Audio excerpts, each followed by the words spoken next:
हमें डिस्कस ये करना है कि क्या वाकई में मार्केट में बड़ा पैसा बन सकता है, बड़ा पैसा बनेगा तो कहाँ बनेगा।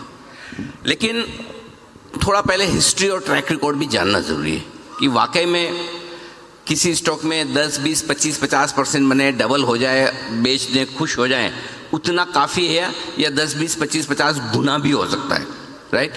तो पहले मैं शुरुआत करूं कि देश की हालत क्या है, इकोनॉमी कितनी मजबूत है, बाज़ार कैसे हैं, ये सब अपनी जगह है। लेकिन एक आइडिया पहले मैं आपसे डिस्कस करना चाहता हूं, जिससे कि यहाँ पे जितने हमारे ऑडियंस है उनको एक कॉन्फिडेंस आ जाए कि हाँ 10, 20, 50 गुना भी पैसा बनता है मार्केट में। तो रामदेव सर, शुरुआत आपसे करता हूँ। कोई भी एक आइडिया आपको लगे कि यार ये वाला जो था आइडिया, ये बम्पर था, ये मैंने किस तरह से इस स्टॉक को चुना। वैसे मुझे 4-5 पता है, आप कहेंगे तो मैं नाम ले दूंगा अगर आप मना करेंगे तो, लेकिन आप कर ही लेंगे। तो ये स्टॉक मैंने कहाँ कैसे चुना, किस तरह से मैं इसमें 10, 20, 50 गुना पैसा बना पाया, 100 गुना पैसा बना पाया। तो वो जो ट्रिक है बड़ा और लंबा पैसा बनाने की, एक कोई एग्जाम्पल उसका हो जाए।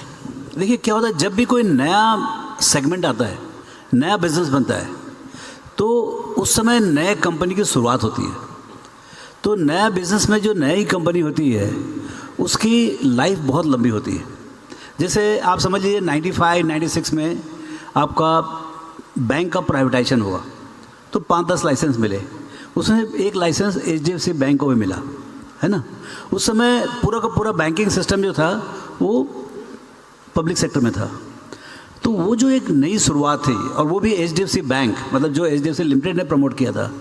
आप समझ लीजिए उस समय लिस्टिंग के बाद, IPO के बाद आपको 40 रुपये का दाम था, 40 से 40 रुपये का दाम था, और मतलब समझिए 200, 200, 250 करोड़ का मार्केट कैप था। तो 1000 करोड़ में पूरा बैंक मिलता था, और लिक्विडिटी इतनी भयंकर, आपको 10 लाख शेयर चाहिए आधा घंटे में मिल जाएगा विदाउट इम्पैक्टिंग द प्राइस। और उसके बाद ये भी मालूम था लोगों को कि हर साल 30% ग्रोथ होगा, और इसका P मल्टीपल कभी 20 के ऊपर गए नहीं, 20-22 के ऊपर गए नहीं। तो आपने 25 साल तक, मतलब समझ लीजिए वो 1000 करोड़ वाला हो गया। आज के दिन भी इतनी तकलीफ के बाद भी 12 लाख करोड़ का है। बीच में थोड़ा बहुत इश्यूएंस हुआ है, बट 1000 करोड़ तो पक्का हुआ है। तो ये जो, लेकिन देखिए मेरे को 95 में मेरे को मालूम था कि क्या होगा, लेकिन कब होगा ये इतना अंदाज नहीं था कि 25-30 साल में इतना हो जाएगा। बट बहुत एक्साइटमेंट था उस समय, थोड़ा बच्चे भी थे, पैसे भी कम थे। तो हमने करीब 5-6 लाख शेयर खरीदा। तो मतलब मेरा टोटल पोर्टफोलियो वैल्यू था 10 करोड़ का उस समय। हर्षद मेहता के बाद 30 वाला 10 हो गया था। 10 करोड़ में जो था उसमें हमने ये 5 लाख से गए थे, मतलब 70-80 लाख करोड़ का, एक आध मतलब 7-8% of my portfolio I bought that. इतना कॉन्फिडेंस था। ओके, लेकिन एक खबर आया कि भाई बॉन्ड 53 का भाव था, 54 का भाव था, कि इसमें वो नेटवर्क जो था उसके कोलैबोरेटर वो चले जा रहे हैं। और एक्चुअल में खबर सही था, हमारा इंटरप्रिटेशन गलत था। हमने कंपनी सब शेयर बेच दिए एक दिन में। अच्छा, पूरे बेच दिए। 5.5 लाख शेयर थे, सब बेच दिए, और वो उससे 8 आना दाम गिरा नहीं। अच्छा, हाँ। फिर उसके बाद हम वापस एंट्री लिए 2002 में, और उसके बाद बहुत पैसे बनाए उसमें। तो ये क्या है कि आपको ये मालूम है इन्वेस्टिंग में कि क्या होगा। मतलब जनरली यदि वो नहीं मालूम तो मतलब इन्वेस्टिंग का कोई फायदा नहीं। आपको ये मालूम है इधर भाई इधर बहुत धमाल होने वाला है। और अच्छी बात ये है कि हर 5-10 साल में नए नए सेगमेंट बनते हैं। इंडिया जो है ना, ये कंपाउंडेड कंट्री है, इधर कंपाउंडेड अपॉर्चुनिटी बहुत मिलेगा। और आपको ये मालूम है कि इसमें क्या होगा, लेकिन आपको पेशेंस चाहिए वो होने के लिए। करेक्ट। तो वो चीज़ जो है ना, आप धीरे धीरे सीख रहे हैं। अब मेरे पास जो शेयर हैं सब, मैं सबको बोलता हूँ मैं 20-25 साल के लिए खरीद रहा हूँ। अब वो उतनी हिम्मत भी होनी चाहिए, 25 साल तक बैठ रहे नहीं। सेम सवाल विजय सर आपसे भी यही है कि कोई ऐसी बड़ी थीम, बड़ा सेक्टर, बड़ा स्टॉक आपने पकड़ा और आपको लगा कि यार ये 10, 20, 50, 100 गुना हो सकता है, और उसकी किस तरह से कहानी रही। लेकिन उससे पहले कि विजय सर जवाब दे, एक चीज़ अगर आप लोगों ने नोटिस की और रामदेव सर के जवाब में, वो बहुत इंपॉर्टेंट है। आप हम सब लोग भाव देखते हैं कि HDFC बैंक का भाव 40 रुपये था, आज 800 रुपये हो गया। बड़े लोग कभी भाव नहीं देखते, वो सिर्फ कंपनी का मार्केट कैप देखते हैं। 800 रुपये में, 800 करोड़ रुपए में मिल रहा था, आज 8 लाख करोड़ रुपए में। तो ये सोच आपको बड़ा बनाएगी। जब तक आप शेयर का भाव देखकर याद करोगे, अब जिस दिन आपने ये याद कर लिया कि भाई मैं 5,000 करोड़ वाली कंपनी ले रहा हूँ या 50,000 करोड़ वाली कंपनी ले रहा हूँ, भाव आपके लिए इररिलेवेंट हो जाता है। तो पहली चीज़ अपनी आदत में ये बदलाव लाइए कि मार्केट कैप की तरह सोचना शुरू कीजिए। ये एक बहुत बड़ा गुरु मंत्र आपने अनजाने में दे दिया, मैंने ले लिया। आप बताइए 10-15 साल में इकोनॉमी कहाँ जाएगी? क्या 10 ट्रिलियन 15 ट्रिलियन की इकोनॉमी 20 ट्रिलियन की बन सकती है इंडिया में 10 साल 15 साल 20 साल में? और बनेगी तो एक तो ये क्या होता है ना कि पैसा, मैं वो बोलता है कि पैसा डबल हो गया आपका, भाई 1,000 है 2,000 हो गए, 10,000 तो 20,000 हो गए। और एक है ना 100 का 200 होना और लाख का 2 लाख होना में फ़र्क बहुत है। इधर 100 ही रुपये बढ़े, उधर लाख रुपए बढ़े, करेक्ट। तो ये जरा समझाइए गणित की कितना बनेगा पैसा, वो चाहिए हमको। देखिए, हमने पहला पेपर लिखा था 2007 में, India the next trillion dollar opportunity, है ना। तो उस समय 45 रुपये का दाम था रुपया का और 45 लाख करोड़ था जीडीपी। तो 1 ट्रिलियन डॉलर हुआ, पहली बार ट्रिलियन डॉलर हुआ। हमने पहली बार ट्रिलियन का पेपर लिखा। ये सब ट्रिलियन का तमाशा तभी था ही नहीं पेपर में।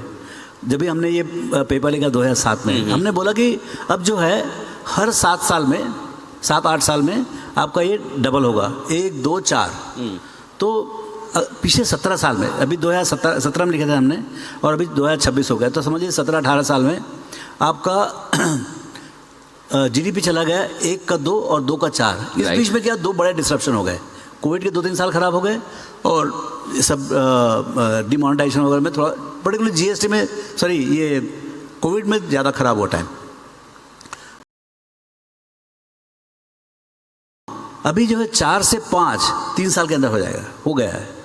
तो अभी जो है ना 4 से होगा अगले 7 से 8 साल में, 4 का 8 और 8 का 16, ये 17 साल में होगा। 17 से 1-2 साल कम में भी हो सकता है, 1-2 साल ज़्यादा भी हो सकता है, यदि ज़्यादा जियोपॉलिटिकल कोई प्रॉब्लम आए तो। ऐसा कोई ज़रूरी नहीं है कि 17 साल ही लगे, राइट, ठीक है ना। लेकिन मैं सिर्फ पीछे का जो नंबर है उसको मैं आगे कर रहा हूँ और कुछ नहीं है। अब यदि ये 4 का 8 हुआ, समझ 8 का 16 छोड़ दीजिए आप, पहले 4 से 8 जीते हैं।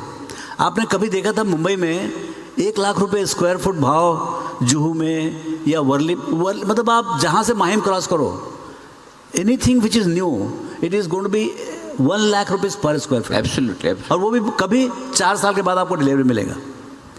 ये लेवल का रियल एस्टेट प्राइस कभी देखा आपने? और सस्टेन हो रहा है, खराब नहीं हो रहा है, अभी बन रहा है और बिक रहा है, बन रहा है, पूरा बिक रहा है, राइट। तो ये जो है ना इकोनॉमी का जो स्ट्रेंथ है वो उसी कारण से है।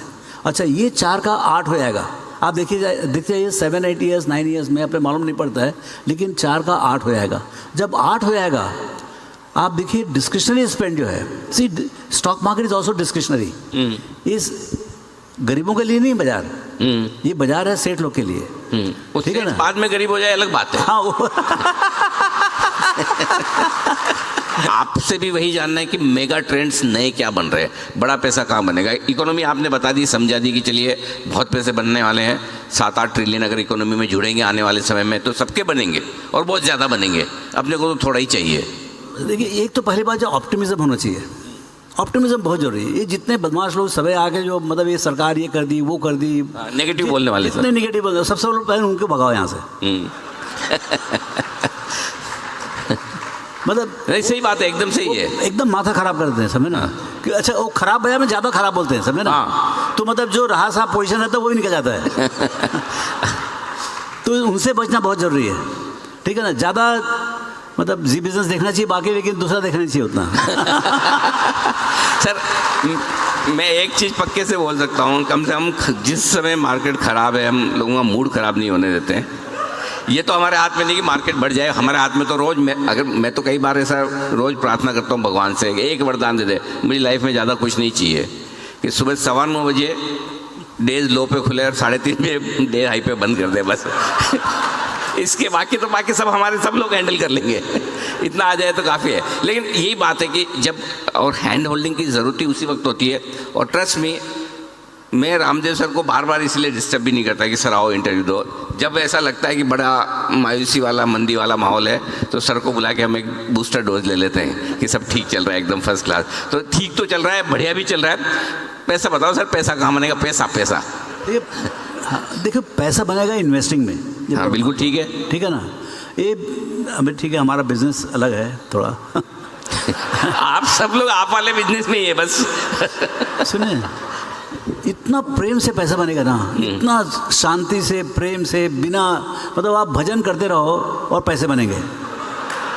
सर गाने गाते रहो, पैसे बनेंगे आपके लिए। ये साहब देखो ना, मतलब ये अल्टीमेट एग्जाम्पल है। हाँ, इतना टाइम लाइफ में मतलब सर को कभी मैंने मतलब ऐसा नहीं कि 2 रिंग में फ़ोन नहीं उठाया हो। हाँ। और बुलाओ तो प्रेम से आते हैं। मतलब मैं क्या करूं, मेरी कंपनी मेरे लिए काम कर रही है आराम से, मैं आराम से फ्री रहता हूँ। गजब है सर।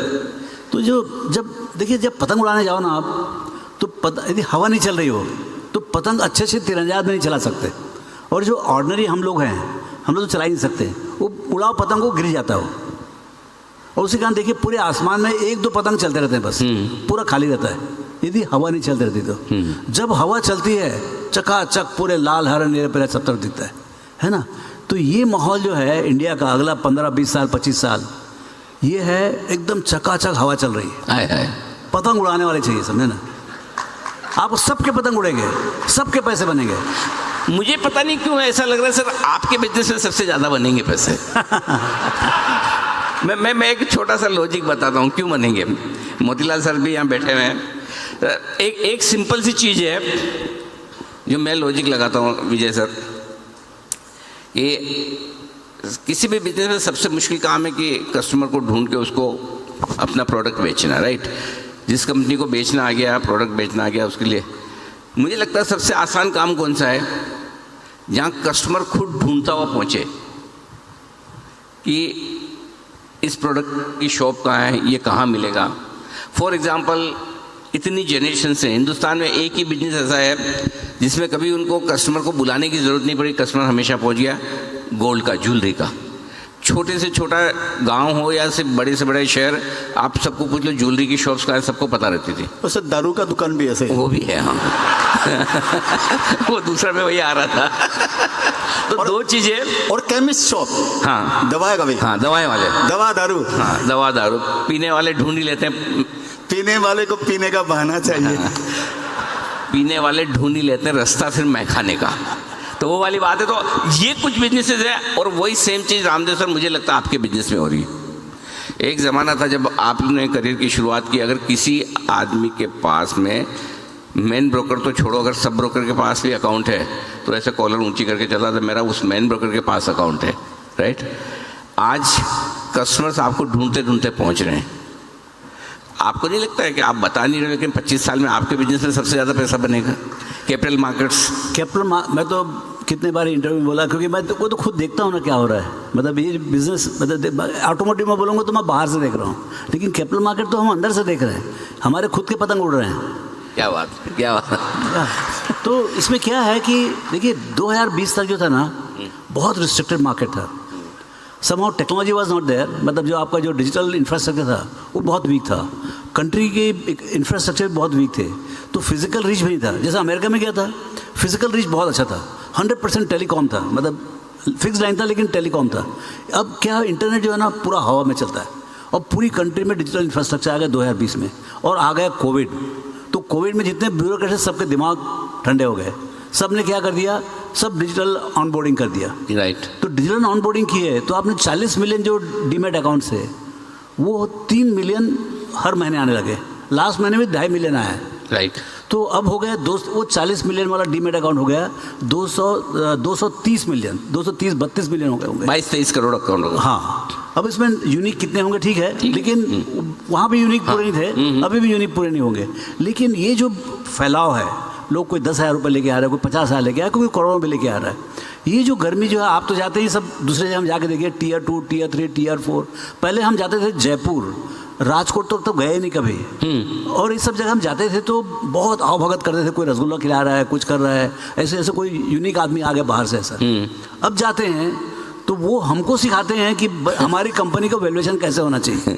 क्या बात है। तो ये बदलाव जो है ना, आप समझिए रायपुर, मैं तो रायपुर का हूँ ना, रायपुर में कुछ नहीं था स्टॉक मार्केट। 1-2 बंदे लगे हुए थे, उनको ही वो मतलब पागल की तरह घूमते रहते थे, उनको कोई पूछता नहीं था। अब जाके देखिए कितना बड़ा मार्केट। मैं भी करके आया हूँ रायपुर में शो थोड़े टाइम पहले। या तो ये क्या है, जो फैलाव जो है बाजार का, ये बहुत बड़ा हो गया है कैपिटल मार्केट का। अब इससे क्या होगा, आपके जो बिजनेसेस हैं उसको पैसे मिलेंगे।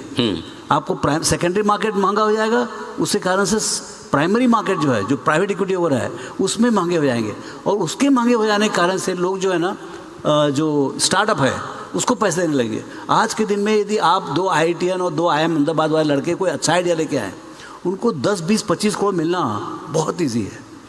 रामदेव और मोदी को 1 लाख रुपए मिलने का मुश्किल था 87 में। आज के दिन में आपको यही दोनों की जोड़ी को हमें 100 करोड़ 200 करोड़ रुपए मिल जाएगा डे 1। तो ये फ़र्क है। और लेकिन थोड़ा बिजनेस को बनने में टाइम लगता है। तो ये जो आपका जो समय है यहाँ से जो चालू हुआ है, 2020 से चालू हुआ है, ये सुपर टाइम है इंडिया का। यदि मान लो कोई वार नहीं हुआ, एक वार एक ऐसी चीज़ है जो इट इज़ मोस्ट इरेशनल। हाँ, जो नहीं पता उसका तो क्या कर सकते हैं। यदि वो नहीं हुआ तो ये जर्नी जो है 17 साल के बदले मेरे ख्याल से 14-15 साल में होगी। और इससे बड़ा bullish and compounded stock market मेरे को समझ में आता कहीं और है except for America. And America में भी सिर्फ इनोवेशन साइड में। Otherwise in terms of consumption, in terms of financial services, capital market, I think the way India is going to expand at the rate of 12-13% index level, वो मेरे को कहीं दिख नहीं रहा है। विजय